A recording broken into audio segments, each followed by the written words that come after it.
Oui, merci beaucoup. Moi, j'avais évidemment une question pour, madame Bayens, mais je la garde pour tout à l'heure. Donc, je vais, présenter Fabien Vinquier, qui est professeur de psychiatrie à l'Université de Paris et qui est chercheur à l'ICM, dans l'équipe motivation, cerveau et comportement.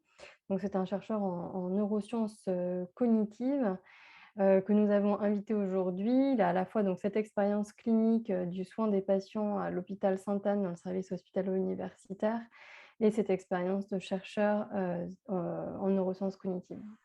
Donc Fabien, je te laisse la parole. Si tu veux, ajouter des choses à ce que j'ai pu dire sur toi, n'hésite surtout pas. Merci beaucoup Astrid. Je vais en retirer à vrai dire parce que je ne suis pas professeur, je suis MCUPH en psychiatrie, donc je vais plutôt en retirer.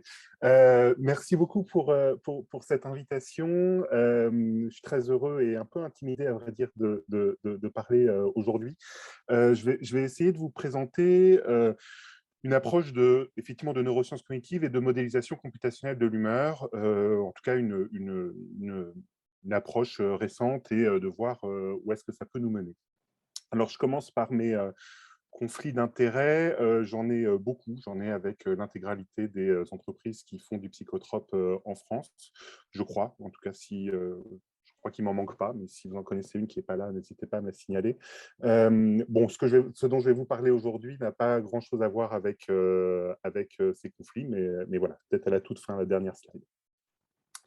Alors, le premier phénomène enfin, la première ligne de travaux dont je vais vous parler aujourd'hui, elle s'inspire en fait d'un phénomène qu'on rencontre quotidiennement en clinique, qui est les interactions ou oui, les interactions réciproques entre l'humeur chez nos patients et la prise de décision. Le fait que nos patients, quand ils sont dans des états thymiques différents, ils ne prennent pas les mêmes décisions. Évidemment, les décisions qu'ils prennent ont des conséquences.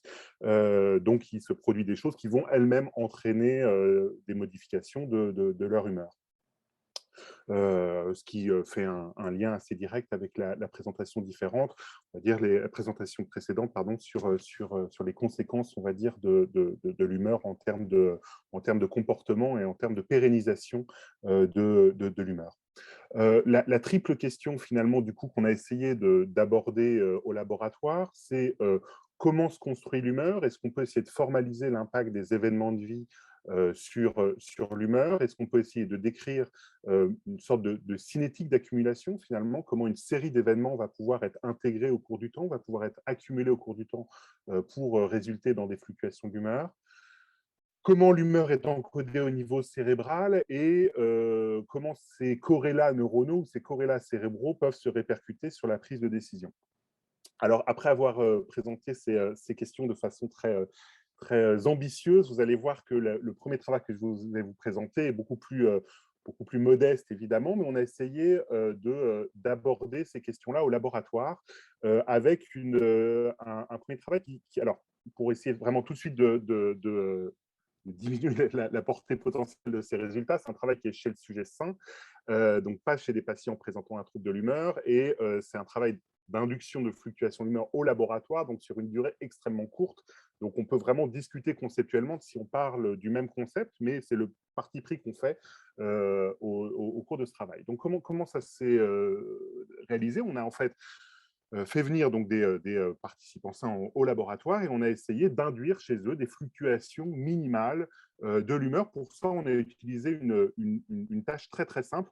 Alors, c'est une tâche un peu, vous allez voir, c'est assez bête, c'est des questions de culture générale et on s'arrange juste pour qu'il y ait des moments au cours de la tâche au cours desquels les sujets répondent ont des taux de bonne réponse assez importants, on met des questions plutôt faciles, on biaise éventuellement les feedbacks qu'on leur donne, de façon à ce que le taux de réponse taux de bonne réponse soit assez élevé. Puis à d'autres moments, à l'inverse, on s'arrange pour que les questions soient plus difficiles et on leur dit qu'ils sont très mauvais, entre guillemets, hein, pour schématiser.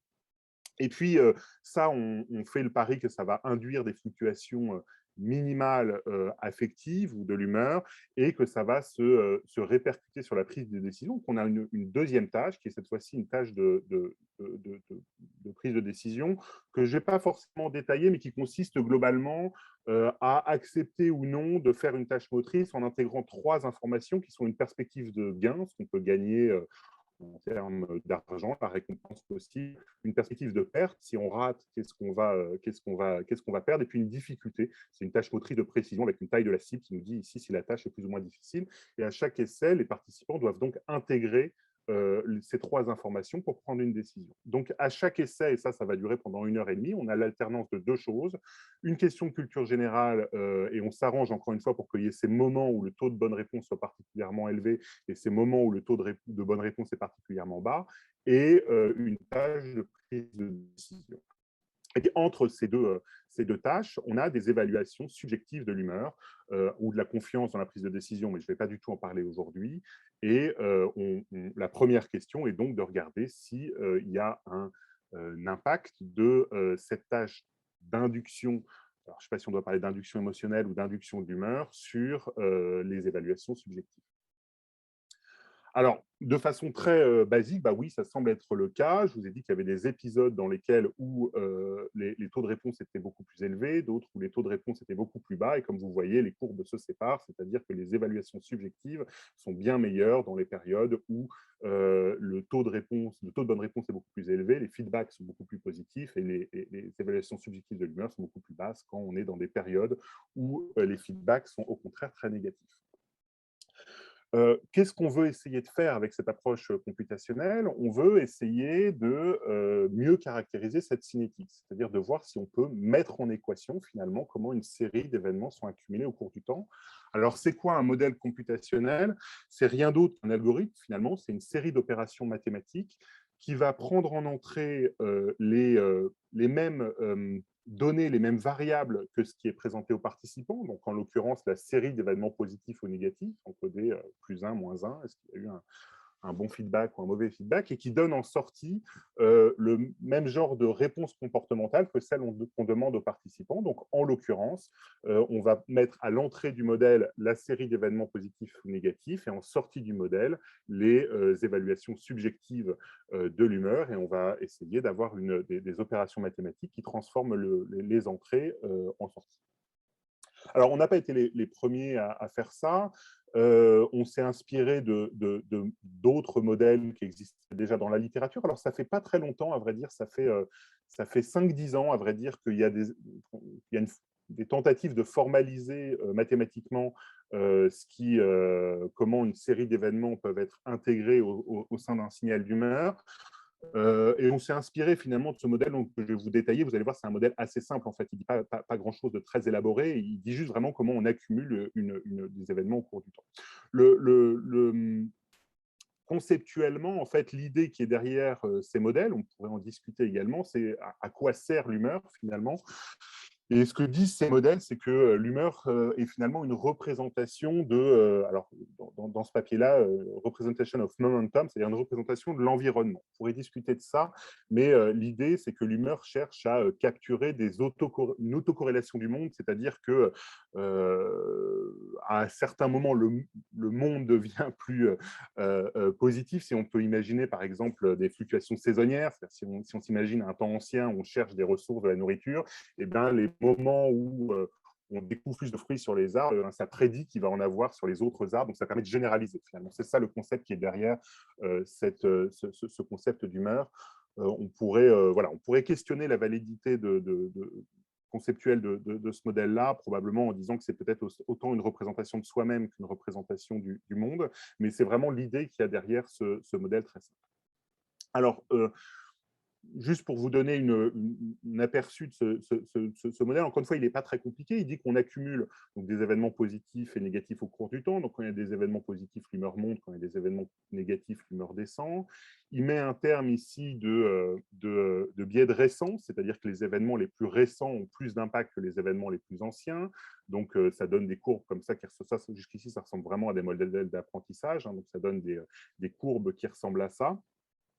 Et puis, il va intégrer deux autres types de déviations, on va dire, qui sont d'une part qu'on peut mettre plus de poids sur les événements positifs ou sur les événements négatifs. Donc ici, par exemple, chez ce participant-là, on imaginerait que le poids des événements positifs est plus important que le poids des événements négatifs. Donc, ça modifierait à nouveau la séquence de la courbe, qui va forcément plus monter que descendre. Et puis, dernier point qui est peut-être le plus important dans ce modèle-là, c'est que dans ce modèle, il y a des interactions réciproques entre l'humeur et la perception des événements. C'est-à-dire, certes, les événements vont modifier l'humeur, mais l'humeur va elle-même modifier la façon dont on perçoit les événements. Dans la littérature, il parle de rosy outlook, c'est-à-dire les lunettes roses en quelque sorte. Donc, quand l'humeur est élevée, on va percevoir les événements comme plus positifs qu'ils ne sont, alors que quand l'humeur est basse, on va percevoir les événements comme plus négatifs qu'ils le sont. Et ça, à nouveau, ça va modifier la forme de la courbe. Donc, voilà le modèle qu'on a utilisé. Encore une fois, ce n'est pas un modèle très compliqué. Il décrit juste comment une séquence d'événements, positifs ou négatifs, vont être intégrés au cours du temps. Et la particularité, alors je ne vais pas l'évoquer dans ce travail, mais je vais l'évoquer pour la deuxième partie qui porte sur la motivation, c'est que, évidemment, le modèle ne dit pas que tous les individus, que tous les participants accumulent ou intègrent les événements de la même façon. Il y a au sein de ce modèle des variables qui sont représentées en bleu, qui sont ce qu'on appelle des paramètres libres, qui sont propres à chaque individu. Et donc, on va pouvoir dire qu'un individu met plus de poids sur les événements positifs, tandis qu'un autre individu met plus de poids sur les événements négatifs. Et donc, ça va, à partir d'une même séquence d'événements, conduire à des signaux d'humeur qui sont potentiellement très différents.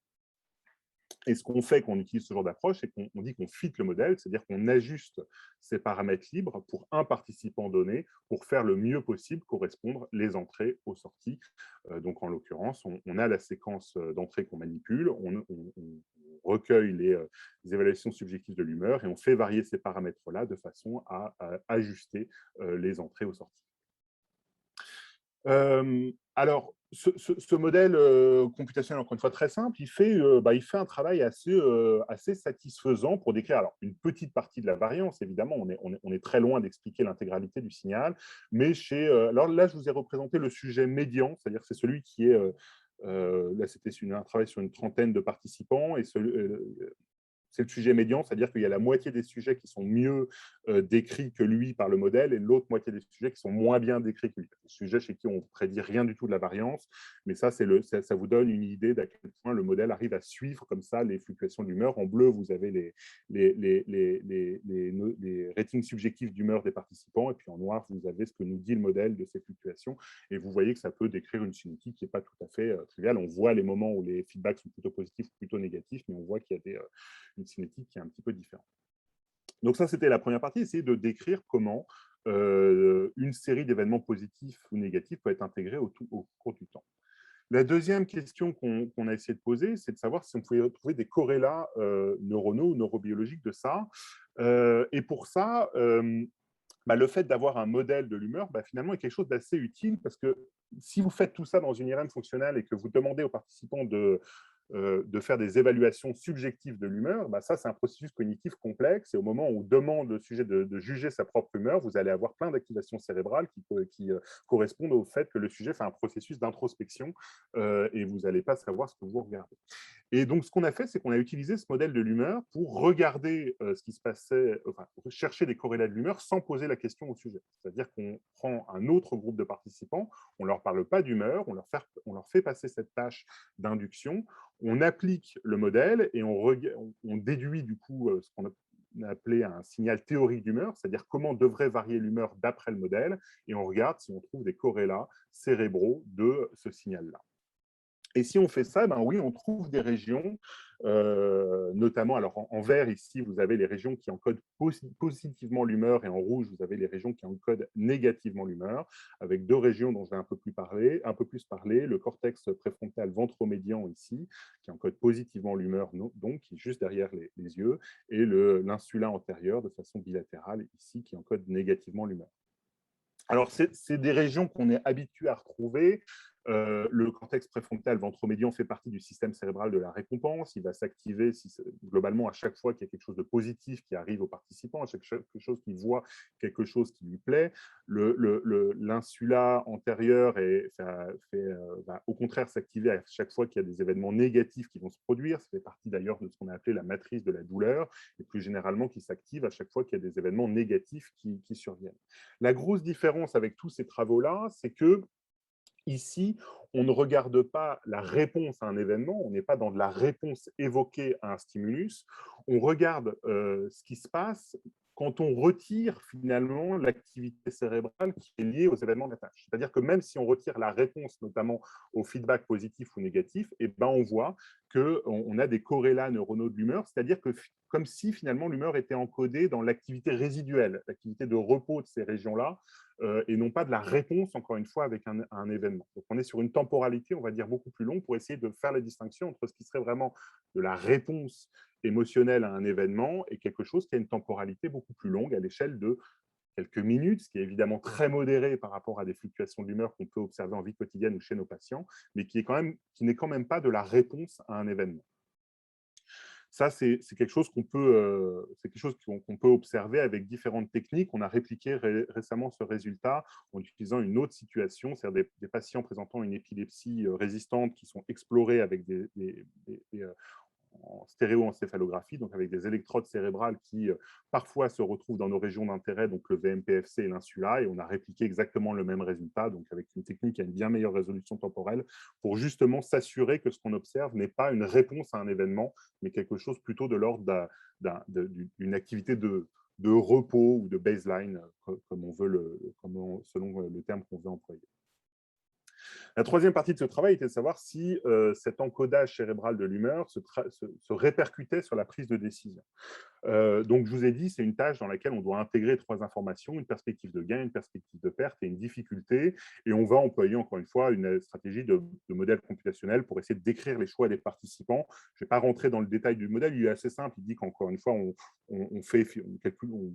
décide. Enfin, voilà, je ne vais pas rentrer dans le détail, mais le modèle capture assez bien les choix des participants, mais il y a une partie de la variance, encore une fois, qui n'est pas expliquée par le modèle, c'est-à-dire qu'il y a une sorte de stochasticité des choix. Mais parfois, le modèle se trompe, ne réussit pas à prédire le choix que va faire le participant. Et la question qu'on s'est posée, c'est est-ce que l'activité cérébrale, et notamment l'activité de repos donc on trouve dans ces régions au niveau du VMPFC et de l'insula, va modifier les choix que vont faire les participants. Donc, encore une fois, là, ce qui est important, c'est qu'on ne regarde pas l'activité du cerveau au moment où le sujet fait son choix, on regarde l'activité du cerveau juste avant. Et on regarde si l'activité cérébrale extraite juste avant le choix prédit, en quelque sorte, les décisions qui vont être prises. Et c'est donc ce qu'on a testé. On s'est rendu compte que oui, c'est-à-dire que l'activité de repos de ces deux régions, donc l'insula antérieure et le VMPFC, prédisait alors une toute petite fraction de la variance. Encore une fois, c'est 2 ou 3% de la variance par rapport c'est vraiment tout petit, mais quand même, l'état du cerveau, avant même que le sujet prenne sa décision, va prédire le genre de décision qu'il va prendre et de façon assez spécifique, parce que finalement, ce que nous dit ce graphe, c'est que l'activité dans l'insula antérieure va moduler le poids qu'on attribue à la perspective de perte, tandis que l'activité dans le VMPFC va moduler le poids qu'on met sur la perspective de gain. C'est-à-dire c'est finalement comme si quand on avait une activité forte au niveau du VMPFC, on regardait le verre à moitié plein, alors que quand on avait une activité forte dans l'insula antérieure, on regardait le verre à moitié vide.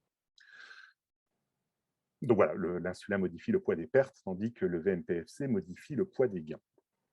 Donc, au cours de ce travail, on a essayé de caractériser la cinétique de fluctuation de l'humeur, leurs corrélats cérébraux et les conséquences en termes de prise de décision.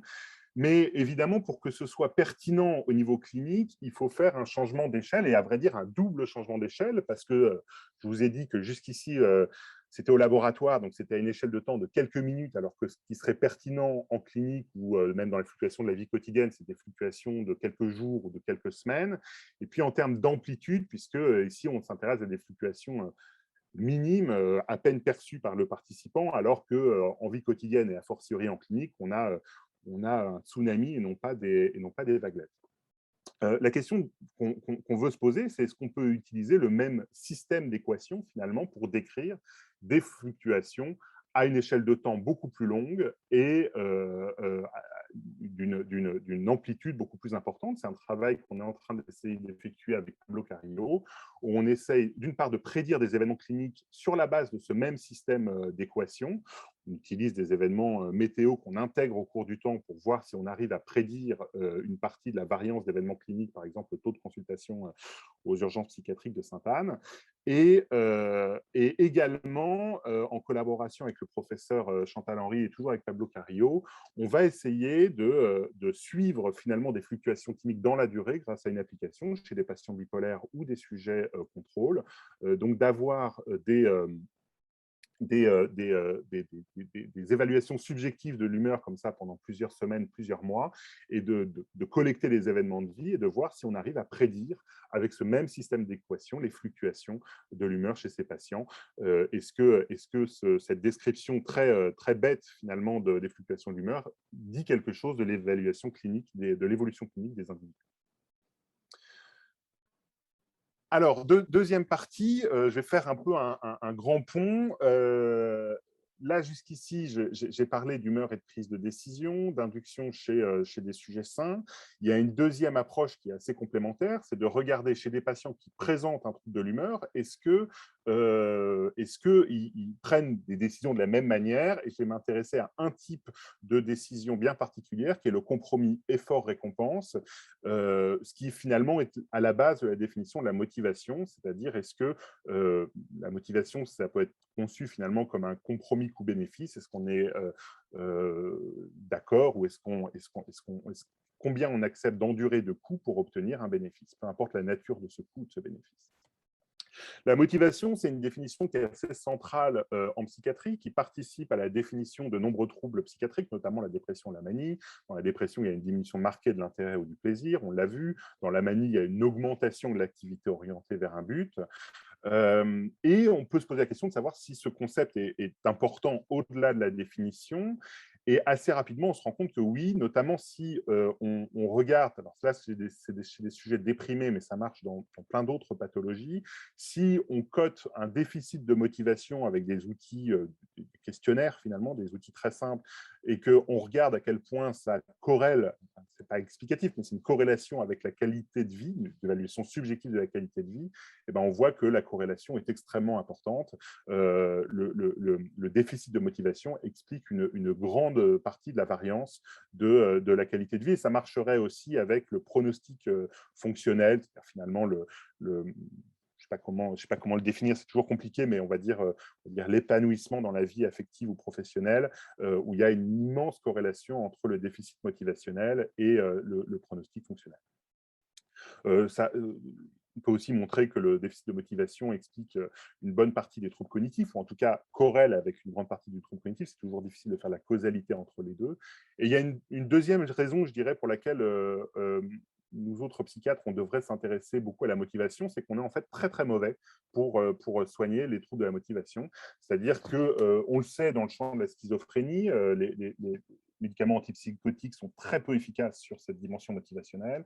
Mais c'est le cas aussi dans la dépression, où finalement, un bloc de symptômes autour de la motivation, qui est, on va dire, la perte d'intérêt, le manque d'énergie, voilà, un bloc de symptômes qui reprend ces symptômes-là, est le meilleur prédicteur de la non-réponse au traitement antidépresseur conventionnel. Moi, je trouve toujours intéressant de s'intéresser à des concepts ou des types de symptômes qu'on n'est pas vraiment capable de traiter aujourd'hui.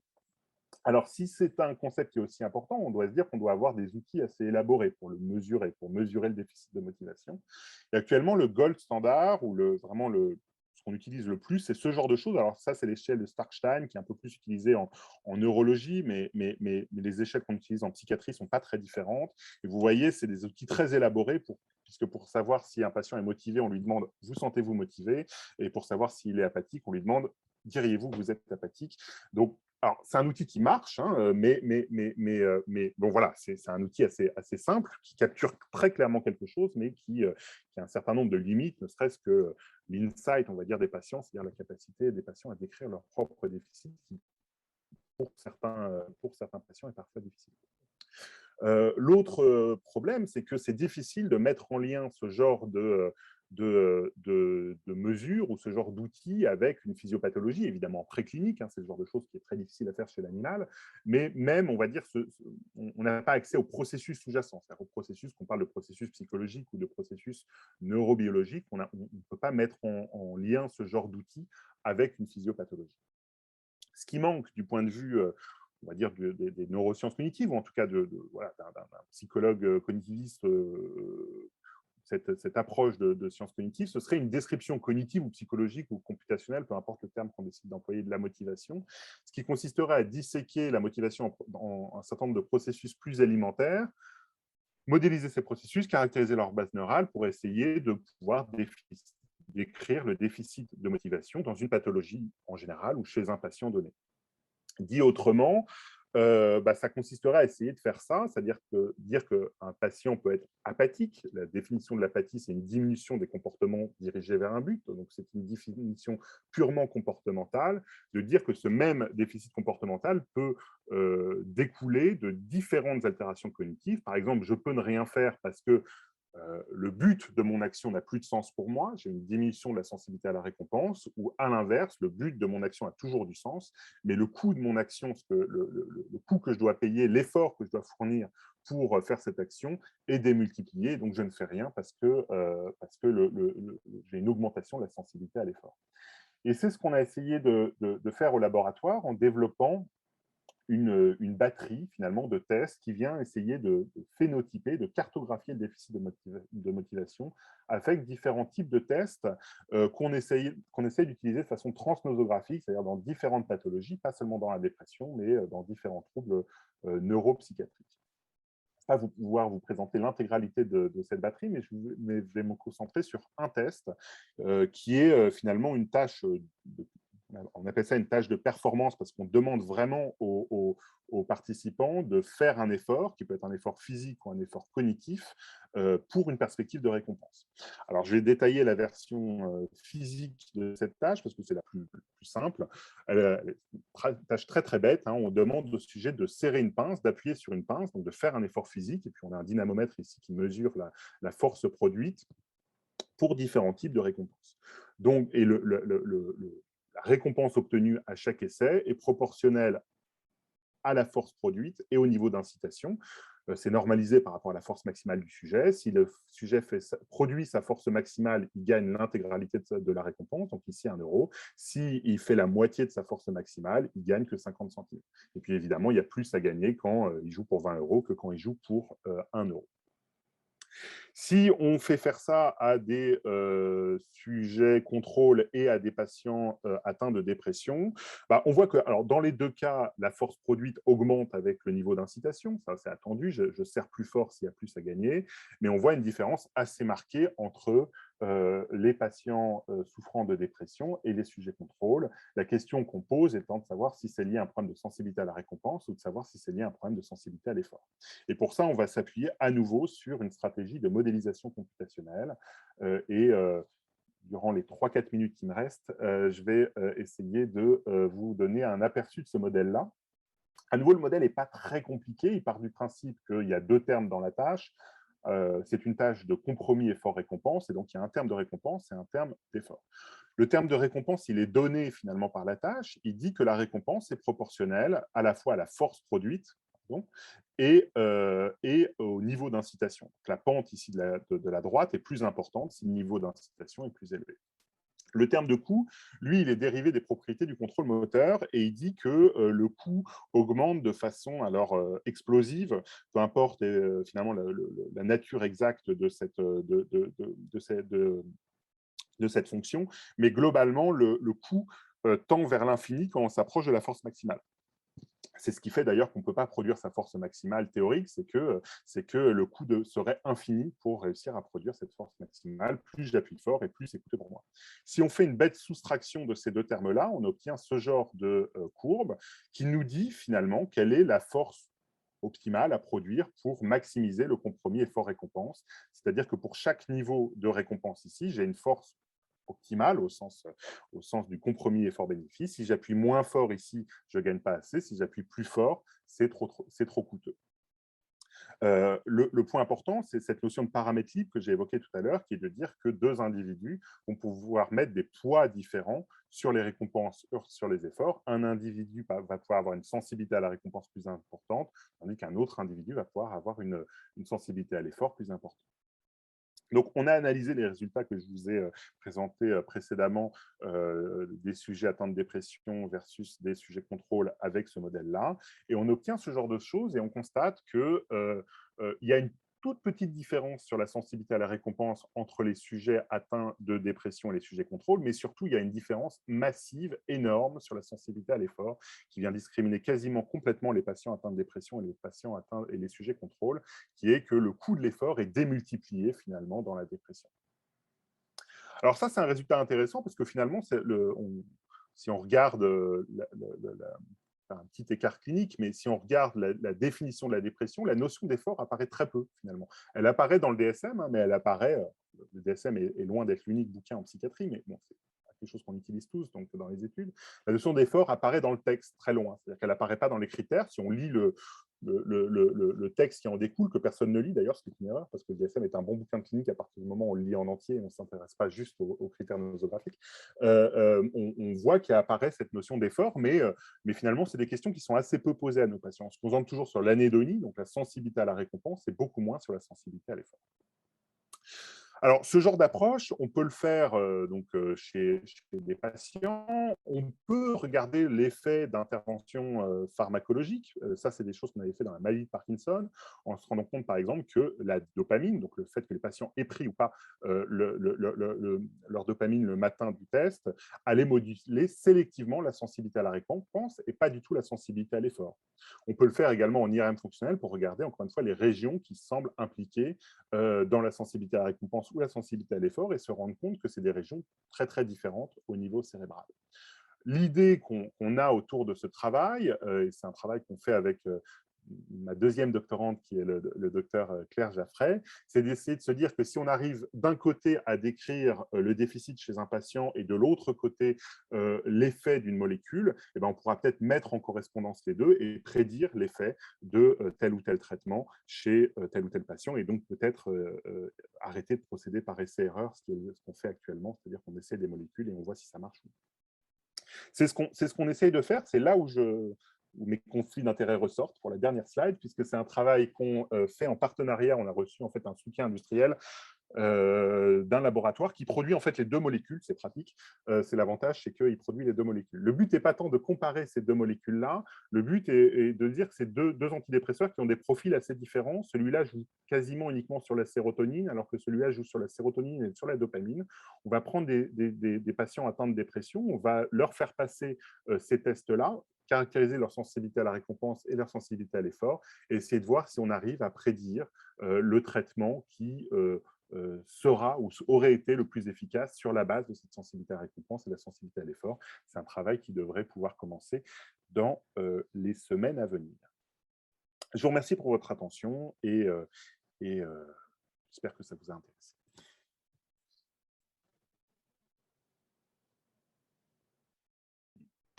Eh bien, merci beaucoup, donc, docteur Fabien Vinquier, donc pas encore professeur. Globalement, je vais laisser quelques minutes pour les questions s'il y en a. Il est midi. Alors, on avait prévu de faire une table ronde à midi 10.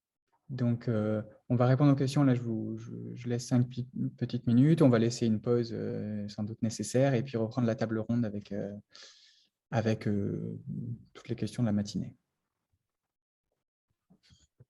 Je remercie Martin Breton pour l'article, déjà. Juste, je viens de voir le chat. Et donc, je crois que c'est une question, allez-y. Donc, merci beaucoup pour cet exposé passionnant. J'étais particulièrement aussi intéressée au passage des tâches en laboratoire jusqu'à une sorte de validité un peu plus écologique ou un peu plus macro. Et donc, en fait, vous avez parlé éventuellement d'évaluation sur plusieurs semaines, sur plusieurs mois. Ouais. Je ne sais pas du tout si ça vous pensiez également, mais j'ai l'impression qu'il y a un intermédiaire avec certains types d'études qui permettent de faire des évaluations relativement écologiques avec ce qu'on appelle de l'ESM ou de l'EMA, ce qu'on appelle le Experience Sampling Methods ou évaluation Ecological Momentary Assessment, qui se fait en fait via des applications assez simples, mobiles, gratuites, et qui permettent peut-être, alors on les utilise généralement avec des analyses multiniveaux, mais dont je pense qu'on pourrait tirer des algorithmes et qui intègrent aussi des effets d'interaction entre les événements. Et donc on pose des questions plusieurs fois par jour, sur plusieurs jours, à différentes périodes. Je ne sais pas si c'est quelque chose auquel vous aviez éventuellement pensé pour l'évaluation notamment des liens entre les événements et la valence des événements, leur intensité et les réponses émotionnelles de vos Si, participants. merci beaucoup. Non, si, c'est exactement ça en fait. Hein. Ok. C'est exactement cette idée-là. Alors, effectivement, il a juste fallu faire un choix entre poser la question, le nombre de fois qu'on pose la question par jour et le nombre de jours successifs sur lesquels on pose la question. Mais c'est exactement la même idée en fait. Hein. C'est juste la résolution temporelle, c'est-à-dire est-ce que on fait un sampling finalement très intense, et dans ce cas-là, on sait que ça, c'est des choses que les patients acceptent de faire, mais si ça se prolonge dans le temps, finalement, ils arrêtent de répondre, ou bien on essaye d'avoir une fenêtre de temps plus importante. Mais c'est effectivement exactement la même idée, c'est exactement la même stratégie qu'on va employer. Il se trouve qu'on essaye d'intégrer par ailleurs la deuxième partie, c'est-à-dire des tâches de prise de décision ou de voir, de poser la question effectivement de l'impact de ces fluctuations d'humeur sur la prise de décision. Donc, on essaye d'avoir les deux, et donc on construit une application qui est un peu dédiée à cette question-là, mais qui va être exactement la même que ce qui peut être fait sur ce genre d'approche. Donc, je suis tout à fait d'accord, c'est effectivement exactement la même idée au niveau d'individuel, d'avoir cette collecte d'évaluation subjective dans le temps. Et je suis tout à fait d'accord que les deux résolutions temporelles sont importantes, c'est-à-dire d'essayer de décrire les fluctuations à une échelle de temps courte ou à une échelle de temps plus longue ou à une échelle de temps intermédiaire. Probablement, les différentes résolutions sont importantes. Là, c'est juste qu'on s'intéresse à des patients qui présentent un trouble bipolaire, et donc on veut les suivre pendant assez longtemps pour pouvoir éventuellement mesurer des fluctuations qui correspondent à des fluctuations syndromiques ou subsyndromiques. Et on sait que la fenêtre de temps habituelle, c'est plutôt quelques semaines que les fluctuations sur une journée, mais c'est tout à fait complémentaire, et c'est exactement la même démarche, en tout cas, je pense. Merci beaucoup. On a une minute, moi j'ai une petite question. Astrid, tu voulais… Non, vas-y, Christophe. Bon, c'est très court, c'était plus une précision. En fait, c'était une question sur la différence entre humeur et émotion, pour en revenir au colloque, que vous avez fait en fait dans la présentation. Hein, donc, il me semble que vous avez dit que l'humeur cherchait à capturer l'autocorrélation du monde.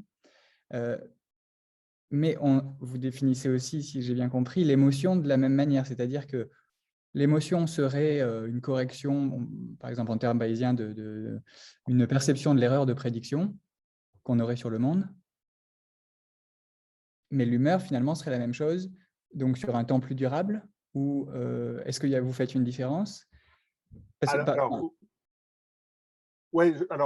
c'est une question qui revient souvent. Moi, je reprends. Alors, sur la question de l'erreur de prédiction ou non, c'est effectivement une vision computationnelle de l'humeur. C'est pas exactement celle qu'on utilise, mais effectivement, elle est assez. Il y a un vrai terrain de proximité. Moi, c'est pas une définition opérationnelle, mais la différence que je fais entre humeur et émotion, c'est celle qui a été vraiment formulée au début sur les premières interventions. C'est cette notion de durée et cette notion d'intentionnalité. Donc, c'est autour de ces deux notions-là. Je ne cherche pas à faire une différence, enfin à faire une démarcation précise entre les deux, mais dans le travail que j'ai essayé de présenter, la différence qu'on essaie de mettre en avant, c'est que tout ce qu'on observe n'est pas la réponse à un événement, mais une intégration au cours du temps d'une série d'événements, et donc avec une dynamique temporelle qui est beaucoup plus lente finalement, qui est très courte par rapport à ce qu'on peut voir en clinique, mais qui reste lente par rapport à tout ce qui est fait habituellement en psychologie expérimentale, où d'habitude, en psychologie expérimentale, ou en tout cas, plus exactement, c'est pas en psychologie expérimentale, c'est plutôt en neurosciences. En neurosciences cognitives et donc en IRM fonctionnel, on s'intéresse toujours à la réponse à un événement. C'est un événement précis dans le temps et on va regarder ce qui se passe au niveau cérébral dans les 5 secondes qui suivent ou dans les 10 secondes qui suivent. Donc, c'est une échelle de temps extrêmement courte. Et là, on a essayé de changer minimalement d'échelle temporelle en passant à des fluctuations qui est à l'échelle de quelques minutes ou de quelques heures. Voilà. Donc, c'est cette différence-là que je fais. Donc, cette notion d'échelle temporelle et cette dimension d'intentionnalité au sens philosophique du terme, et le fait que du coup ce soit rattaché à un événement précis ou non. C'est cette différence-là que j'essaye qu'on a utilisé comme définition, en sachant que rien dans le travail ne permet vraiment euh, de faire la distinction entre les deux. C'est-à-dire qu'on n'a pas, une méthode où on ne cherche pas à comparer, par exemple, ce qui serait de l'ordre d'une induction émotionnelle ou ce qui serait de l'ordre d'une induction de l'humeur. Je ne suis pas sûr qu'en tout cas, notre travail ne permet pas de répondre à cette question. C'est vraiment intéressant parce que je citais les théories, les approches bayésiennes, donc ouais. parmi les modèles Friston, computationnels. ouais. Donc, je comprends que là, ce soit différent. Les modèles bayésiens, Ouais, il y a des modèles ouais, de renforcement, on n'en a pas parlé, des modèles comme vous avez de decision making. ouais. C'est intéressant parce que dans les modèles bayésiens, on différencie des niveaux hiérarchiques où Ouais. l'humeur est vraiment une réponse, donc l'erreur de prédiction vis-à-vis de l'environnement. Oui. L'émotion est une erreur de prédiction vis-à-vis de l'environnement, et l'humeur est un niveau hiérarchique supérieur, c'est-à-dire comment on conçoit l'émotion qu'on a reçue. Et du coup, c'est intéressant parce qu'en fonction des modèles computationnels, donc des théories qui sont sous-jacentes, on va plus ou moins mettre l'humeur sur des niveaux différents. Oui, tout à fait. De toute façon, la formalisme mathématique ne fait que, n'est pas une théorie en soi. Donc effectivement, on peut avoir des réflexions, des visions conceptuelles différentes de l'humeur, avec ou sans outillage mathématique derrière, et on peut avoir avec une approche computationnelle des visions extrêmement différentes de ce qu'est l'humeur. Finalement, l'aspect de modélisation computationnelle n'est qu'un outil finalement et ne définit pas au niveau conceptuel ce qu'est l'humeur. Il essaie de traduire en termes mathématiques ce que serait l'humeur. Et effectivement, moi, je suis assez d'accord. Alors, j'essaie de réintégrer les deux. C'est-à-dire que, en tout cas, ma petite vision personnelle est probablement entre les deux. C'est-à-dire, effectivement, ce qui me gêne dans cette idée de l'humeur comme une representation of momentum, donc qui serait finalement un reflet de l'état du monde, c'est qu'il me semble que ça ne correspond pas à ce qu'on peut en observer en clinique, où il me semble que l'humeur vient plutôt rendre compte de son propre fonctionnement. Si je le caricature, les patients, en tout cas atteints d'une dépression, je suis enregistré, je ne sais pas si je peux le dire comme ça, mais voilà, leur discours n'est pas le monde est moche, mais je suis une merde. Hein, je le caricature comme ça parce que c'est parlant et c'est ça que nous disent les patients. Ils nous disent « je suis moche, je suis nul, je ne sers à rien ». On a l'impression que l'humeur vient rendre compte de leur fonctionnement, d'une vision d'eux-mêmes, de leur propre capacité, beaucoup plus que d'une vision du monde, finalement.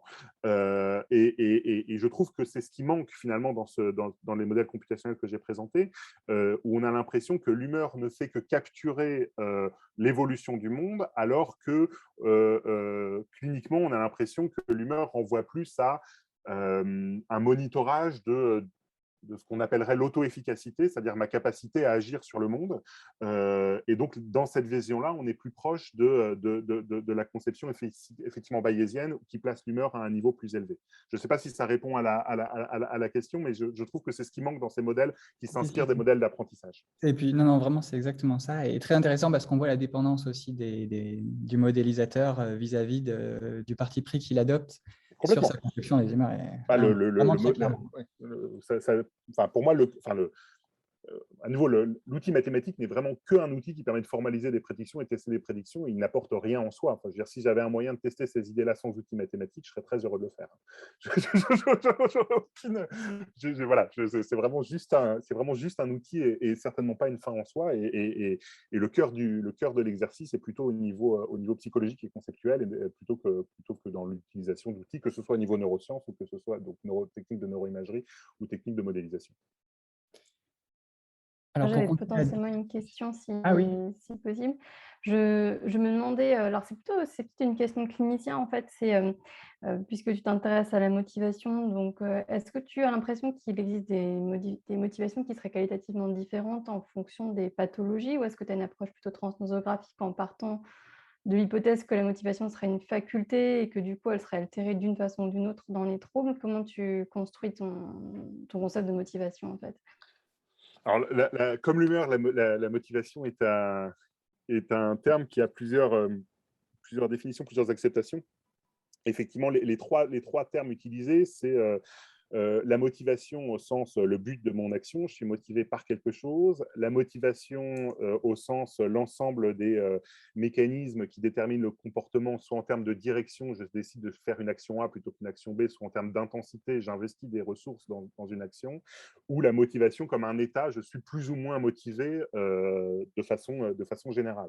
La définition opérationnelle qu'on en a au laboratoire, c'est plutôt la deuxième, c'est-à-dire la motivation comme un ensemble de mécanismes cognitifs ou neurobiologiques qui orientent le comportement en termes de direction ou d'intensité, alors que notre définition clinique est plutôt la motivation comme un niveau, finalement, comme une jauge. Je suis plus ou moins motivé, donc j'ai un déficit de motivation. Et les deux acceptations sont du coup des visions assez différentes du terme. Moi, dans ma pratique, j'aurais tendance à accepter plutôt la deuxième formulation que tu as faite, c'est-à-dire que finalement, la motivation, c'est un ensemble de mécanismes, et la motivation peut être cassée de différentes manières, donc par des processus différents, que ce soit sur ces questions de sensibilité à la récompense ou à la sensibilité à l'effort. J'ai dit là, par exemple, que dans la dépression, on arrivait à la conclusion que la pierre angulaire, on va dire, du déficit, en tout cas dans nos travaux, je ne sais pas s'il faut le généraliser, mais c'est la sensibilité à l'effort, le coût de l'effort, le sens de l'effort, alors que dans d'autres pathologies, typiquement dans la maladie de Parkinson ou dans la schizophrénie, on observe plus des déficits qui sont en lien avec la sensibilité à la récompense. Après, il y a d'autres distinctions qui peuvent intervenir. Par exemple, des distinctions entre motivation extrinsèque et motivation intrinsèque, pour reprendre un terme largement utilisé en psychologie.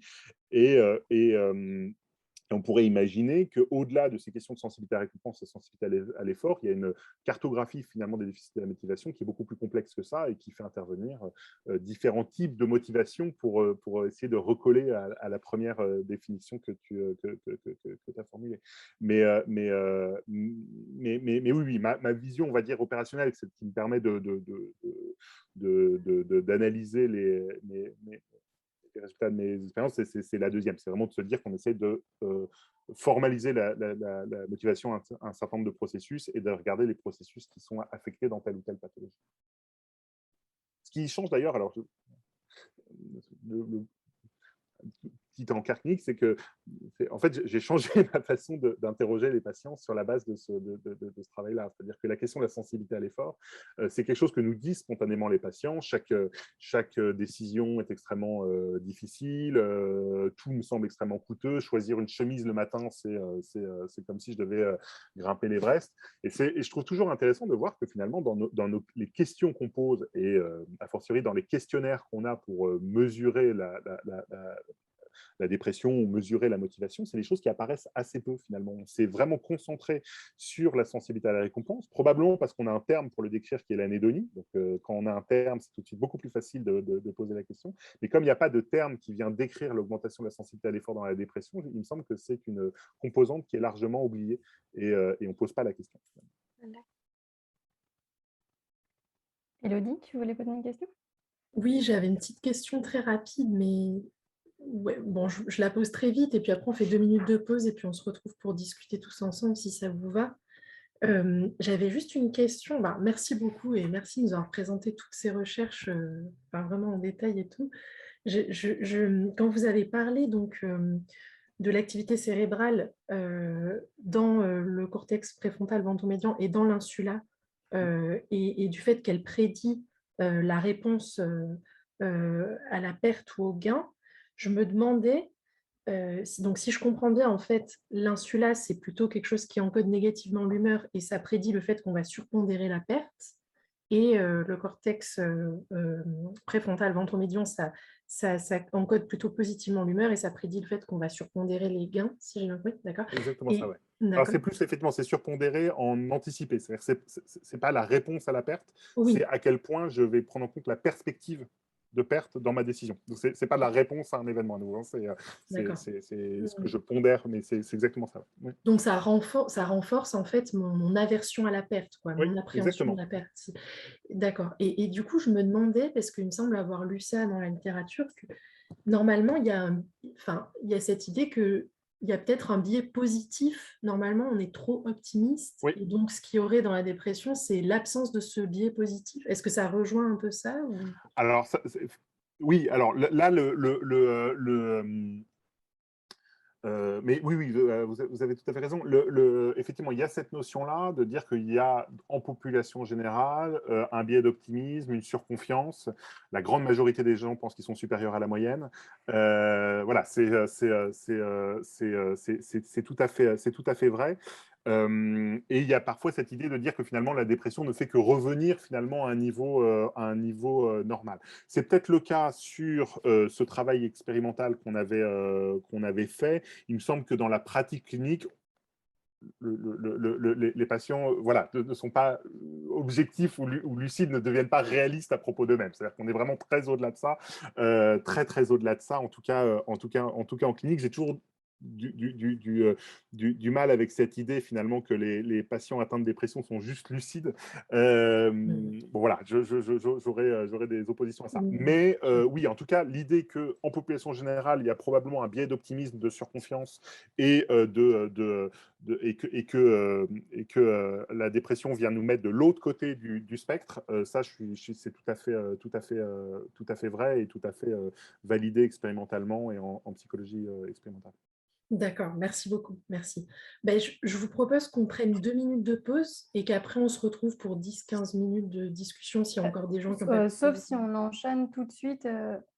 Après, on fera Enfin, une sauf si on pause. enchaîne tout de suite, puisqu'on est un peu, on est lancé Ah en oui. fait, alors que ça va juste Ben, nous si vous couper, n'êtes pas quitte à trop terminer un peu fatigué, plus oui, on tôt.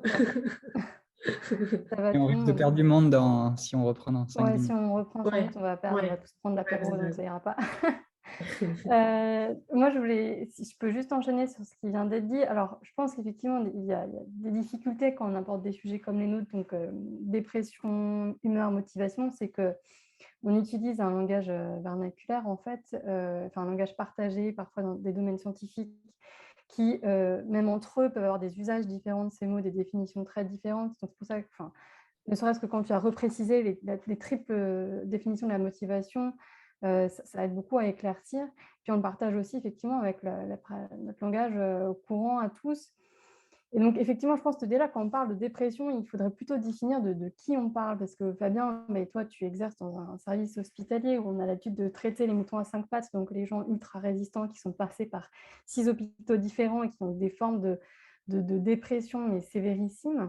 Donc effectivement, pour nous, ça nous paraît totalement hallucinant de dire qu'ils peuvent être lucides sur leurs conditions, puisqu'ils arrivent avec des états qui sont en fait assez rares en fait, en termes de prévalence par rapport même à la masse de la dépression. Bon, tu sais, quand on dit, par exemple, enfin, moi je fais de l'épidémiologie, donc dans les études d'épidémiologie, quand on dit qu'il y a même 10-12% des personnes en dépression, en réalité, les profils à l'intérieur sont extrêmement hétérogènes, avec des gens qui sont à la frontière, justement, et tout l'enjeu du clinicien, c'est de savoir dire, bon, bah, là, ça vaut le coup d'intervenir, ou là, non, ça ne vaut pas le coup. Et ce qui me faisait un peu réagir aussi à ce qu'avait dit Steve Demazo, en disant qu'effectivement, ce paradoxe très intéressant, à mesure où, d'un point de vue scientifique, des projections de connaissances, on se rend compte de la complexité de la dépression. Enfin, je ne veux pas essentialiser ce que je raconte, mais en tout cas, on enrichit nos tableaux scientifiques de ce qu'est la dépression. On produit des outils qui ont une tendance à la simplification, que ce soit alors, du point de vue de la critériologie, mais aussi du point de vue de la psychométrie, hein, où effectivement la tendance est plutôt d'alléger des échelles, d'arrêter de faire des échelles à 90 items qui sont pas utiles pour la recherche en fait, et très peu utiles pour la pratique clinique parce que trop lourdes, trop coûteuses pour tout le monde. Cependant, à mon sens, ça semble rendre accessible le diagnostic à des non-spécialistes parce que ce type de diagnostic repose justement sur du langage vernaculaire, des propos assez simples en fait, mais ça néglige quelque part en fait toute la sociologie en fait professionnelle, c'est-à-dire comment on devient médecin ou psychologue, en tout cas, comment on apprend à définir ce qu'est une dépression ou pas, et qui ne repose pas justement uniquement sur l'exégèse de ces livres. En fait, effectivement, l'apprentissage, que ce soit des psychologues cliniciens ou des psychiatres, c'est du temps hospitalier et de la transmission informelle, en fait, même par compagnonnage. Enfin, je parle comme ça parce que je m'étais intéressée à la sociologie de la profession médicale, où justement il y a toute cette transmission, l'exposition à des patients, l'apprentissage au lit du malade, enfin tout ça, je reprends des termes des catégories professionnelles, mais en réalité, ça constitue une grande partie du savoir professionnel des médecins, beaucoup plus. C'est-à-dire qu'effectivement, si on repose même sur la pure critériologie du DSM, on voit très bien que les diagnostics entre médecins ne sont pas reproductibles. Alors que si on met 2 cliniciens ensemble face à un patient, on sait qu'ils peuvent réussir à s'accorder, en fait. Ils vont procéder par ajustement, notamment en fait, sur la définition de leur terminologie ou la discussion avec le patient, même de façon dynamique, pour arriver à faire converger leur diagnostic. Donc tout ça pour dire qu'effectivement, dans une journée comme celle-là, comme on l'a conceptualisée, volontairement extrêmement interdisciplinaire, le risque est de produire des faux amis et donc de parler ensemble de choses en fait on ne pointe juste pas les mêmes objets. Et en même temps, c'est ça qui est très enrichissant, ça peut permettre justement de faire coexister des mondes sociaux en fait assez différents et de créer surtout des passerelles entre ces mondes sociaux. Alors, puisque j'ai la parole, je me permets de la monopoliser de façon tout à fait égoïste. Je voulais revenir justement sur ma question pour Céline Bayens. Alors, moi, ce qui m'a beaucoup intéressée, c'était cette idée que la rumination était créée, enfin, je ne sais pas si c'est le bon terme, lorsqu'un but est non atteint. Et je me posais la question, parce que pour moi, la non-atteinte d'un but, mais vraiment, c'est une question très naïve, parce que je ne suis pas psychologue clinicienne, est-ce que la non-atteinte d'un but, pour moi, c'était quelque chose de l'ordre de la frustration? Et je me demandais, en fait, s'il y avait des choses qui étaient faites autour, justement, de la frustration, rumination, frustration et dépression. Alors, ça me fait écho aussi à des théories, justement, de frustration des besoins naturels, des choses comme ça, enfin, les besoins vitaux. C'est des choses qu'on peut retrouver chez Schneemann dans sa théorie du suicide, par exemple. Et voilà, je me demandais, est-ce que la frustration, justement, c'est pas une espèce de terme qui manque encore, en fait, ou qui permettrait, en fait, de faire le lien entre rumination et humeur, en fait. Alors merci de la question. En fait, je pense pas que ça a été abordé comme tel dans les différentes études, en tout cas pas par le lien directement sur la frustration, parce que la frustration, ça a déjà une corrélation émotionnelle particulière. Donc on pourrait très bien aussi se dire que le thème de la non-atteinte d'un but, c'est un thème lié par exemple, un thème de perte, comme on peut retrouver aussi chez des patients déprimés, sans nécessairement qu'il y ait des aspects de frustration. La frustration, ça nécessite qu'on soit un petit peu activé aussi à certains moments, et qu'on sera plus sur alors ce que moi j'appellerais des évaluations de la situation dans lesquelles on pourrait avoir à la fois l'émergence de la tristesse, à la fois l'émergence de la colère. Et donc c'est des évaluations, si on reprend ça sur des évaluations cognitives, donc je parle ici par exemple de théories comme on peut en avoir, alors tout à l'heure on a parlé de Freyda, mais il y a Klaus Scherrer qui a travaillé notamment sur l'évaluation des situations émotionnelles, qui donne une certaine coloration aussi aux différents aspects. Donc, je suis pas sûre, les recherches n'ont pas vraiment étudié du côté de la frustration. Frustration, on l'a beaucoup étudié aussi en psychologie sociale, hein, notamment en lien avec l'agressivité.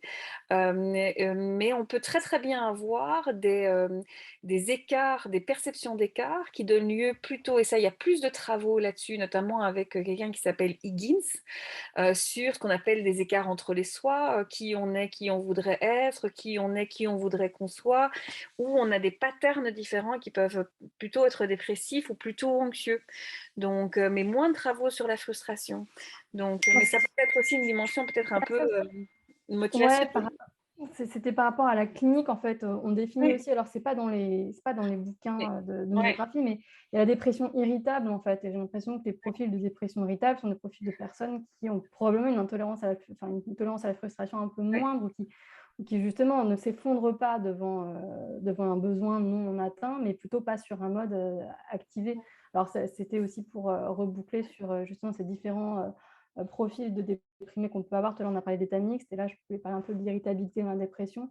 Ouais. Ce qui pouvait aussi, en tout cas, ça a été une théorie de dire que peut-être qu'on passe à côté de beaucoup de dépressions masculines parce que c'est des dépressions plutôt irritables, par exemple. On a pu passer à côté de la dépression juvénile parce qu'elle est plus irritable. Enfin, voilà, je vais voir comment vous Oui, pensez. donc on a ces différents aspects où donc on peut être plus sensible à certaines situations et donc y répondre de manière plus irritable. Je vais revenir aussi sur une perspective qui est la mienne, qui est une perspective contextuelle et fonctionnelle. C'est que je ne pense pas qu'on va trouver une seule réponse, une réponse unique à tous les profils. Par exemple, je vais donner un exemple où finalement les aspects alors peut-être moins de frustration, mais tout à l'heure on a parlé de blâme de soi, d'accord, qui peut être plutôt sur un versant dépressif, mais on peut être fâché contre soi-même, tout comme on peut pester contre le monde, sur notre compagnon, sur les hommes politiques, sur la situation sanitaire. Et dans certains cas, d'un point de vue clinique, donc ça peut bien fonctionner aussi avec ces aspects de rumination, ou l'hypothèse fonctionnelle qu'on peut faire, c'est une manière, même si elle vous coûte, d'accord, et elle vous coûte au niveau personnel et interpersonnel, c'est une manière de vous sentir au moins un peu activé. Donc, tout à l'heure, on a parlé de négatif et d'activation. En fait, vous restez sur un mode négatif, mais vous avez moins cette léthargie. Il y a quelque chose qui vous met au taquet. Et en fait, cette perspective un peu d'activation, c'est peut-être aussi un mode de réponse à cette léthargie que vous avez, et au moins vous vous sentez vivant, pas positivement, mais vous vous sentez activé. Et donc, je pense qu'on peut les avoir à la fois comme des antécédents, et puis à la fois aussi comme une manière de réagir aux situations, comme une réponse, oui. Complètement, ça me fait penser aussi au modèle de l'impuissance acquise dans la dépression, c'est-à-dire c'est une façon de se remettre justement d'une forme de puissance lorsqu'on s'active et qu'on essaye de s'irriter ou de se mettre en colère. Tout à fait. Ok, je laisse la place à d'autres questions, remarques. Alors ouais, j'avais une question pour Steve de Mazeux, du coup, que je n'ai pas eu le temps de formuler et de poser tout à l'heure. C'est vraiment juste une petite question historique. Quand vous avez parlé du passage du DSM-3 au DSM-4 et donc du remplacement de troubles affectifs par troubles de l'humeur, j'ai déjà lu dans la littérature que affectif, c'était peut-être quelque chose qui à un moment donné avait connoté la psychanalyse et que c'est pour ça que le terme aurait été un peu évacué. Mais bon, il était quand même dans le DSM-3 où normalement on avait déjà évacué entre guillemets la psychanalyse. Donc voilà, j'étais un peu... Si, alors vous avez tout à fait, enfin tu as tout à fait raison, oui.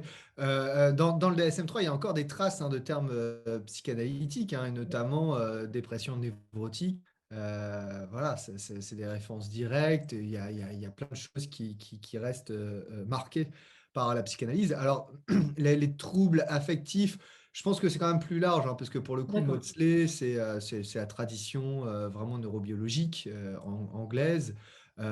Qui forcément, elle a aussi été imprégnée de psychanalyse, mais je ne pense pas que ce soit extrêmement marqué. Je pense que, par contre, l'adhésion dans le DSM-4 du terme humeur veut faire signal vers le renouveau des recherches en neurophysiologie fondamentale. Ça, je pense qu'on peut le présenter comme ça. D'accord.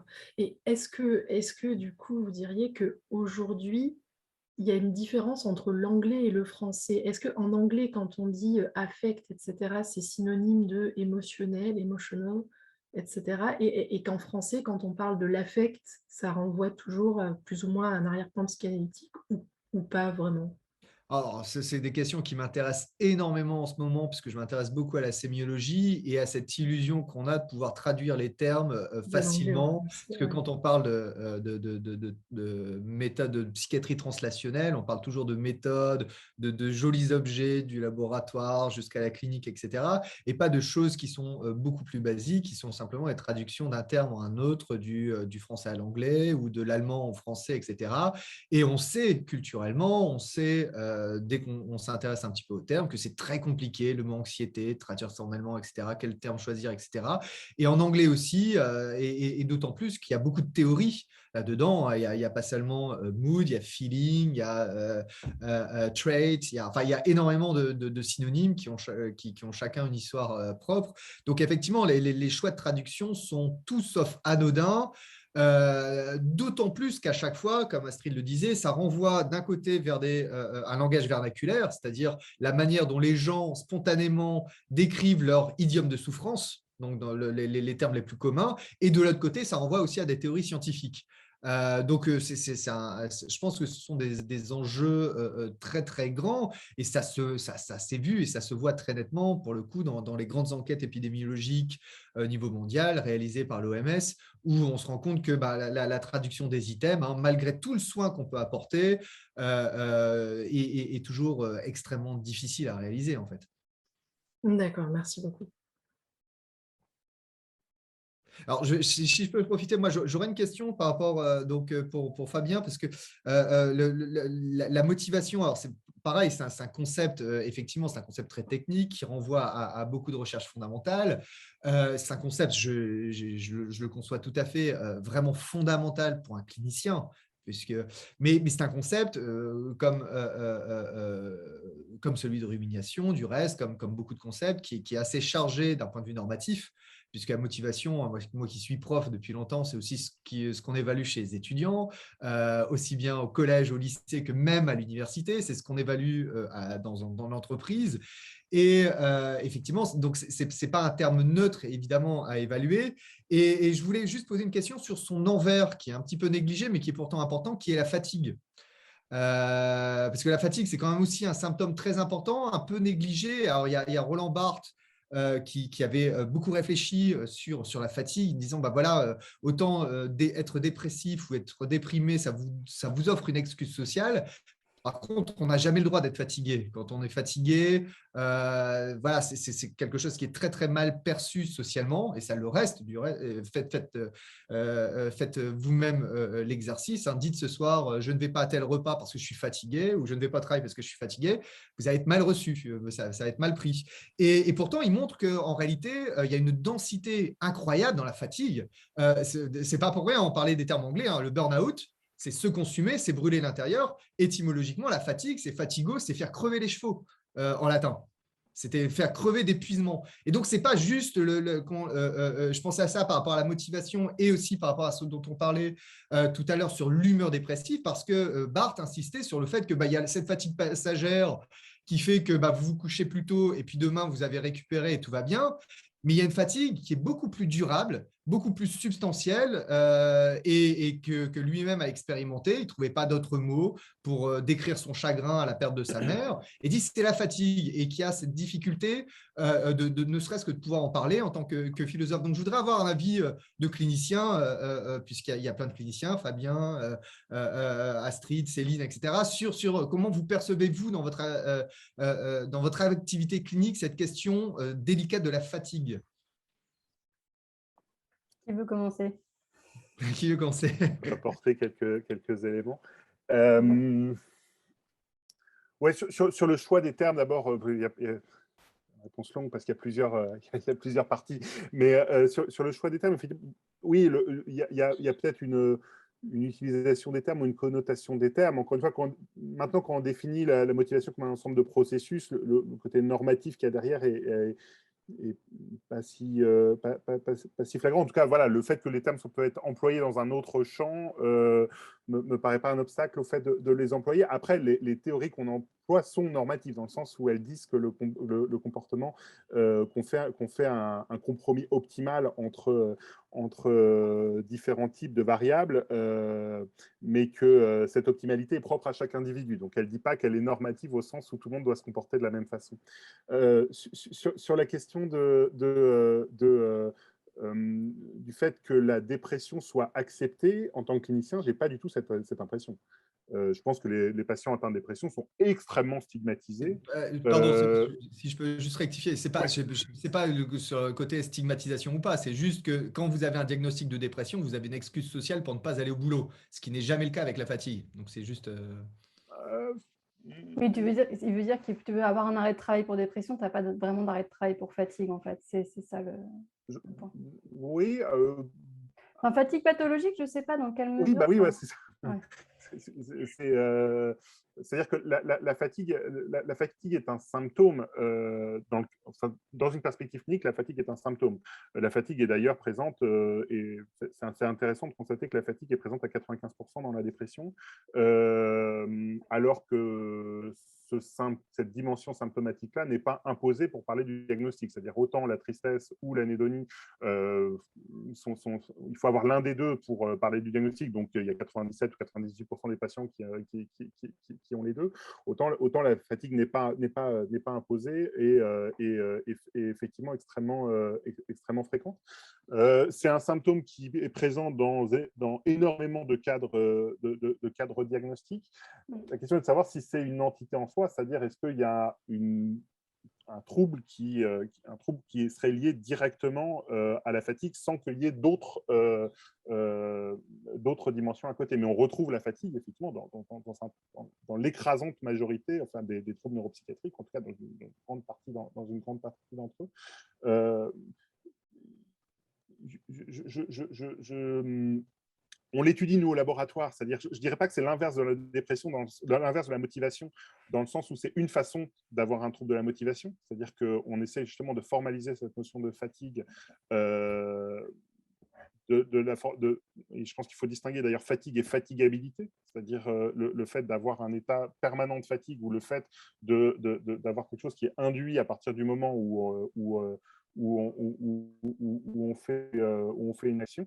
Et en tout cas, dans notre vision des choses, ça fait partie des concepts qu'on manie et qu'on essaye de formaliser pour essayer d'en comprendre les déterminants, que ce soit sur le plan psychologique ou sur le plan cognitif. Sur le fait que ce soit une excuse sociale ou non, alors je ne suis pas familier de cette terminologie, mais j'ai déjà vu passer des arrêts de travail avec marqué syndrome de fatigue chronique Oui, parce que... Mais ça, je ne sais pas si ça fait une... Ouais, j'allais dire ça, c'est-à-dire qu'il y a eu très récemment, dans les 2 dernières années, des mouvements pour justement fabriquer cette catégorie de syndrome de fatigue chronique qui était à cheval entre la fibromyalgie, le burn-out, la dépression, et comme entité autonome et du coup valide même sur le plan juridique, en termes de droit du travail. Dans l'OMS, par l'OMS. Oui, bien sûr. Céline Bayens, vous vouliez réagir aussi à ça? Oui, je pense qu'en fait, effectivement, on a encore pas mal d'espace pour essayer d'opérationnaliser les concepts. Parce qu'il me semble qu'on a aussi toute une série de recouvrements. Donc, par exemple, entre la fatigue et le sentiment de manquer d'énergie pour faire quelque chose, c'est 2 choses différentes. Et dans le sentiment de manquer d'énergie pour faire quelque chose, j'entends que lors de notre dernière présentation, on a parlé aussi de cette sensation peut-être de devoir faire des efforts. Ça se travaille aussi en thérapie, en fait, par des choses assez simples, qui est on va travailler par palier. Je veux dire, si avec les dépressions sévères, au plus simple et au plus concret on est, au mieux c'est, en fait. Donc, et on travaille, c'était peut-être une des questions que j'aurais aussi pour un dernier intervenant, c'est qu'on peut essayer de moduler la perception d'effort. C'est-à-dire, en fait, c'est pas, par exemple, fournir beaucoup d'efforts pour avoir 20 €, par exemple, si je reprends la tâche expérimentale, c'est qu'est-ce que ça change de dire on va atteindre les efforts pour 20 €, mais on va y aller par palier. Donc en fait, c'est-à-dire en fait d'avoir des buts qui sont atteignables en fonction des ressources qu'on est capable de donner. Et parce que cette idée-là, en fait, elle vient aussi pour moi renforcer mon idée de la motivation. Et c'est mon idée aussi fort inspirée par des gens comme Bandura, d'accord, c'est de dire la motivation, c'est l'anticipation, donc aussi une notion d'auto-efficacité, l'anticipation qu'on est capable de réaliser une action, et donc elle doit être à la mesure de ce qu'on se sent capable de faire, mais surtout que cette action va conduire aux conséquences qu'on anticipe. Donc, c'est-à-dire un renforcement positif, réussir l'action, obtenir quelque chose parce qu'on a réussi l'action. Et donc, ça, c'est un concept aussi de motivation qui se construit et qui est complètement différent aussi de ce que... Alors, quand je dis l'homme de la rue, c'est sans doute les non-professionnels ont comme idée de la motivation. C'est-à-dire que pour pouvoir réaliser les actions, il faut augmenter la motivation. Et quand on a la motivation, on passe à l'action. En fait, ça, c'est une vision à peu près comme les intentions d'action, où le caractère prédicteur de la motivation ou de l'intention sur l'action, il est quasiment nul.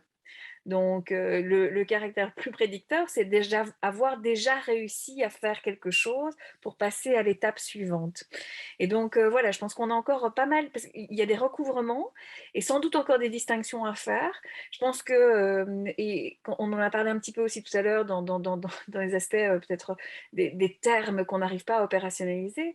Je pense qu'à la fois en clinique et à la fois en recherche, le challenge, c'est véritablement pouvoir essayer de poser, d'opérationnaliser, de tester nos opérationnalisations pour essayer de mieux comprendre les différents mécanismes. Sans ça, on va effectivement parler un petit peu, parfois de manière générique, hein, et je crois que c'est ce qui se passe aussi un peu dans parfois ces termes, par exemple, d'affect, où moi je vous dis, chez les psychologues et texto, dans la régulation émotionnelle, les gens disent, bon, on a de la régulation affective et ça comprend les émotions, l'humeur, les affects, et on met tout dans le même sac et on y va avec une théorie unique. Donc, je ne dis pas que c'est la bonne solution, mais on en arrive effectivement là, en disant, on ne va pas trop s'embarrasser de certaines définitions opérationnelles, mais pourtant, on devrait au moins essayer d'avancer sur ces points. Et je trouve que pour ça, votre matinée, en tout cas, fait vraiment réfléchir en fonction des différents apports qu'il y a eu. Oui. Si je peux conclure sur ça, sur ce point de la fatigue, qui est effectivement extrêmement important, parce qu'on pourrait se poser la question, donc la dépression est-elle un trouble de la motivation, la dépression est-elle un trouble de l'humeur, ou est-ce que c'est un trouble de la fatigue ou de la fatigabilité, plus précisément? C'est effectivement, il y a aussi on peut relier ça à de la neurobiologie, c'est-à-dire que la fatigue, elle est très reliée à l'inflammation. Et on le voit bien que dans beaucoup de maladies auto-immunes, par exemple, tous les collègues rhumatologues travaillent beaucoup sur la fatigue, et c'est d'ailleurs eux qui ont fabriqué la plupart des échelles de fatigue en épidémiologie clinique, parce que justement c'était eux qui avaient affaire aux patients les plus fatigués. Pareil, les oncologues ou les patients qui ont des cancers rapportent beaucoup la fatigue. Donc la fatigue, c'est un symptôme qui est transnosographique et qui est probablement très intéressant aussi pour explorer la neurobiologie de la dépression. Alors moi, j'avais pu faire une étude justement d'épidémiologie clinique où j'avais demandé à 2000 participants, à 2000 personnes déprimées, ce qu'ils trouvaient être le plus dur à vivre dans la dépression, ce qui est le plus difficile en fait, et comment ils caractérisent la dépression. Et en fait, ce qui sortait en premier, ce n'était pas la tristesse, et ce n'était pas non plus l'anédonie. Donc il y avait d'abord l'envahissement par les idées suicidaires, donc cette notion en fait de rapprochement avec la mort. Et puis en deuxième point, il y avait très vite la douleur psychique en fait. Donc je ne sais plus qui l'a abordé ce matin, c'est toi Élodie, je crois, qui a parlé en fait ça de la douleur psychique. Et c'est effectivement aussi une dimension en fait même assez oubliée, que ce soit dans la psychiatrie comme soin ou que ce soit dans la psychiatrie comme science actuellement, et qu'on aurait à mon avis fort à gagner à ressusciter, puisque c'était quelque chose de très structurant dans la clinique du 19e siècle, notamment dans la clinique de la mélancolie, dans les traités du 19e siècle, notamment les écoles françaises mais aussi écossaises qui avaient beaucoup exploré cette dimension-là. Et quant à la question effectivement purement des comportements, alors maintenant on le traduit, alors il y a l'aspect cognitif de la motivation, comme le dit Fabien, puisqu'il est en recherche fondamentale, et la façon dont le traduisent les gens, ils ne parlent pas beaucoup de la motivation, mais ils parlent de l'impact de la motivation, c'est-à-dire le fonctionnement. Est-ce qu'ils arrivent à faire des choses? Est-ce qu'ils arrivent à sortir de leur lit? Et effectivement, leur façon d'en parler, puisque moi je m'intéresse justement plutôt à la phase sociolinguistique, c'est la façon dont les gens traduisent leurs troubles, c'est plutôt le terme de coût en fait, d'effort à fournir. Et ça, effectivement, c'est quelque chose, en tout cas dans notre société actuelle, en France, mais aussi en Angleterre, en Allemagne, j'ai fait études dans les 3 pays, ils le conceptualisent plutôt sous la forme de l'effort à fournir, des efforts insurmontables. Si je peux Oui. juste Ouais. ajouter une petite chose, hein, c'est juste, alors évidemment, il y avait aussi, comment dire, un arrière-plan. Ma question sur la fatigue, hein, je pensais au livre de très beau titre d'Alain Ehrenberg, d'un sociologue qui s'appelle La fatigue d'être soi, qui est une D'être histoire de soi. la dépression. Et ce qui est au centre de ce livre, La fatigue d'être soi, c'est de dire que la dépression a été profondément transformée du 19e siècle jusqu'au 20e siècle, et ça renvoie à ce que Astrid vient de dire par rapport aux enquêtes épidémiologiques, qu'au 19e siècle, justement, l'accent était mis sur la douleur psychique et plus sur un conflit intérieur, et que les notions de culpabilité étaient centrales, alors qu'aujourd'hui, justement, la dépression a changé dans la mesure où ce qu'on demande d'un point de vue sociologique aux individus, c'est d'être performant, c'est de s'affirmer, etc. Et qu'en ce sens-là, c'est une maladie qui s'est transformée, en tout cas d'un point de vue sociologique, plus comme l'affirmation d'une fatigue de soi, quelque chose où on n'y arrive pas. On n'arrive pas à... Donc voilà, c'était Oui, aussi en ça. tout cas, c'est le symptôme qui est le plus gênant. Enfin, Mm. je le formulerai aussi d'une autre façon, parce que malgré moi, je reste médecin, malgré tout, même si je suis sociologue de formation. J'ai l'impression qu'en fait, même si on avait le même trouble, admettons qu'il y ait quand même une forme de permanence ou dans le trouble à travers les siècles, en tout cas, le symptôme, ce qui va gêner dans la maladie, ce qui va en faire une maladie, justement, c'est effectivement ce qui socialement va être accepté ou non, ou ce qui Ouais. va être rendu possible ou non par la maladie. Et peut-être que, effectivement, ce qui gêne le plus actuellement les gens dans la dépression maintenant, c'est la fatigue, mais en tout cas, ce qui pourrait manifester cette tendance-là, c'est que c'est retrouvé dans d'autres troubles, par exemple la polyarthrite rhumatoïde. Donc là, je pense que personne ne va discuter les fondements biologiques de la polyarthrite rhumatoïde.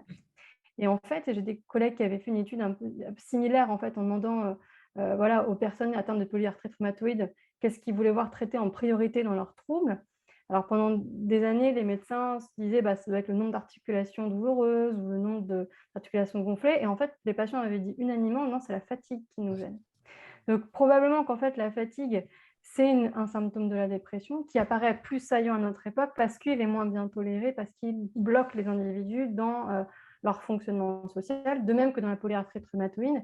Peut-être qu'en fait, les médecins continuent à mobiliser, à compter le nombre d'articulations douloureuses parce que ça a pu être à un certain moment historiquement ce qui gênait le plus les individus, alors que ce qui les gêne le plus maintenant, c'est probablement la fatigue. Tout à fait d'accord, ouais. Bon, je pense qu'on va pouvoir conclure sur cette matinée. Je ne sais pas si tu veux le faire, Elodie, sinon je le fais. Si tu veux, si tu es lancée, je te laisse conclure. Donc, merci déjà à tous d'avoir été présents ce matin et de nous avoir écoutés. Merci à ceux qui ont participé. Je voudrais dire effectivement, la salle n'a pas peut-être osé intervenir parce qu'on a tous des forts caractères et qu'on est très bavards, mais il ne faut pas hésiter à nous interrompre et même si par timidité ou autocensure vous osez moins, écrivez dans le chat et on sera d'accord pour évidemment lire vos questions et faire le truchement. Alors, on va se faire une pause jusqu'à 13h30, alors disons 13h28. Et puis, on se retrouve tous ensemble pour discuter cette fois-ci avec Samuel Lépine, du coup, qui est professeur de philosophie, avec Julien Bernard, qui est maître de conférence en sociologie, et avec Jérôme Wakefield, qui est philosophe aux États-Unis et qui est spécialiste de la question plus largement de la dépression, de la définition de la psychiatrie, du normal et du pathologique, qui a renouvelé un peu ces approches-là dans les années 2000. Alors, merci à tous. Et puis, c'est sur le même lien, donc il n'y a pas d'autre lien à trouver pour l'après-midi.